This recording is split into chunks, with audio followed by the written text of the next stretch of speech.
त्यानंतर एक बातमी येते पालघरहून। पालघर जिल्ह्याच्या पूर्व भागामध्ये चांगला पाऊस झालेला आहे। जव्हारमधील दाभोसा धबधबा त्यामुळे प्रवाहित झालाय। पर्यटकांनी इथे गर्दी करायला सुरुवात केली आहे। मुंबई जवळ असलेलं जव्हार हे मिनी महाबळेश्वर समजलं जातं। इथं दाभोसा आणि हिरडपाडा धबधबे मनमोहक आहेत। मुंबई तसंच गुजरात, नाशिक आणि सिल्वासामधून मोठ्या प्रमाणावर पर्यटक या धबधब्यावर येत असतात। विशेष म्हणजे 12ही महिने हा धबधबा प्रवाहित असतो। दाट धुकं आणि कोसळणारे धबधबे हे इथलं वैशिष्ट्य।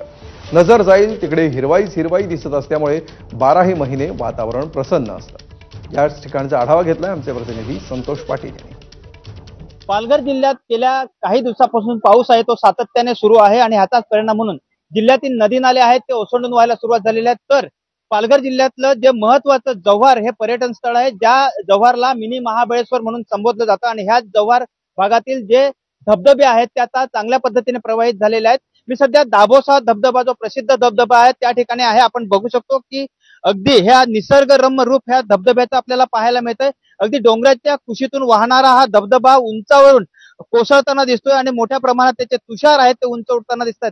एकूणच पाहायला गेलं तर ह्या ठिकाणी पर्यटक सुद्धा मोठ्या प्रमाणात आपल्याला पाहायला मिळतात। अगदी ह्या धबधब्याचा आनंद घेण्यासाठी लांबवरून अगदी नाशिक असू द्या, मुंबई असू द्या, गुजरात असू द्या, ह्या ठिकाणून मोठ्या प्रमाणात जे पर्यटक आहेत ते इथे ह्या धबधब्याचा आनंद लुटायला येतात। एकूणच पाहायला गेलं तर हा धबधबा आहे तो अगदी खाली आहे आणि इथे उतरण्यासाठी मोठ्या प्रमाणात धोकादायक असं ठिकाण आहे।